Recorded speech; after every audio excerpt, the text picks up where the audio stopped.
Alright, welcome back. Today, don't forget to hit the subscribe button, the follow button. Today we will be prepping rib tips and baby back ribs. I will show you how to take off the membrane as far as seasoning and getting it prepped for the grill. Here we go. We're going to start off by using our rib tips. I happen to have 2 of them today, people. Alright, we're going to trim these up, get a little fat off here so we can go ahead and season them on up. Oh yeah, by the way, I have a customer that's from Compton on the west side.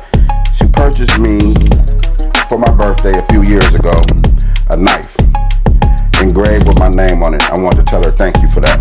I appreciate it. Compton got so much love for me. I started out there with Blesso's Barbecue, founded that, and now I'm venturing off doing Scroggins Smokehouse. And here we go. So let's go ahead and start prepping this meat up. So we're gonna trim the fat, as you can see. And this is not a carving knife, but I'm using it because it was purchased for me by one of my customers, and I want to show her that it goes to good use. You see all this fat right here? We want to get all that off. If you can pull it off, that'll be fine. But if not, just go ahead and use your knife and get as close as you can to the meat, and go ahead and do so. All right. I'm just gonna keep on trimming. Yeah. All right, so here we go. So we have our meat trimmed up. We got the excess fat off. We still left some on there because some people like the fat out remaining on there. We're gonna go ahead and start prepping our rib tips now. We're gonna use the Scroggins seasoning, the beef rub, which is here. You can also purchase this right here on my website too. So go ahead and pick that on up. You know, so after we get it all trimmed up, we just go ahead and grab a fair portion of this and just go ahead and lay it on here. So we go ahead and rub that on up in there. So after you have that rubbed in there, you just go ahead and pat it, make the seasoning stick to the meat. We're gonna flip it over and go ahead and do the same process to the other side. Now these ingredients that I'm using here is going to be salt, garlic, and black pepper. You want to go ahead and be generous with this on here, so every bite will have the seasoning in it. After you rub it in, go ahead and pat it in. We'll go ahead and grab our pan from over here. And we'll just go ahead and place this here and continue to prep.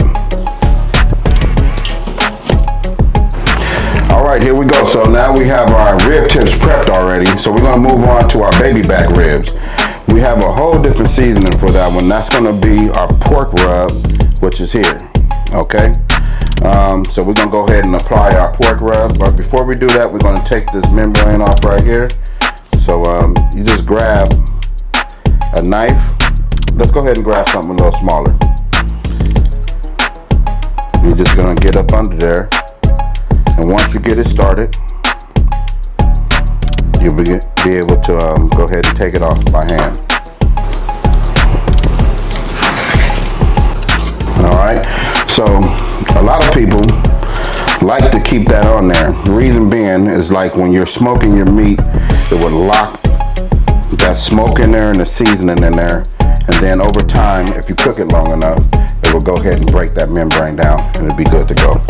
But we go ahead and take it off, and it cuts down your cook time. So on this one, we will be using our pork rub, made by who? D Scroggins, Scroggins Smokehouse Barbecue. So let's go ahead and apply that on there now. Now on this first layer that we put on here, we're gonna actually rub this in. So we want to get it all inside.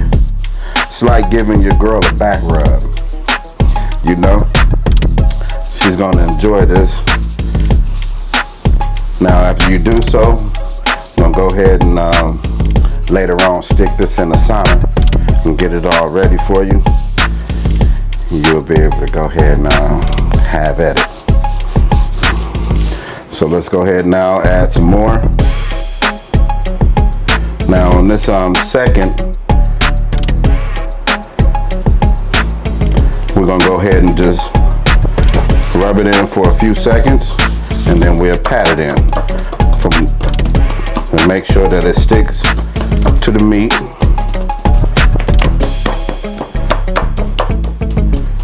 Then from there, you just go ahead and flip it over, and you'll repeat that same process over again. All right, here we go.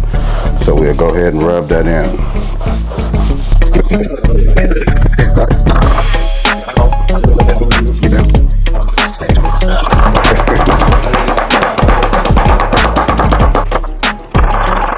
All right, there you have it. So we went ahead and we prepped our meat.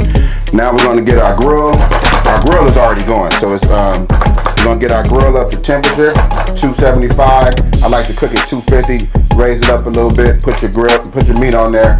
The temperature is going to drop. The temperature is going to drop, and then from there you can go ahead and close it on up and get ready for the magic. I guess my new word is going to be magic, because I've been doing a lot of magic lately.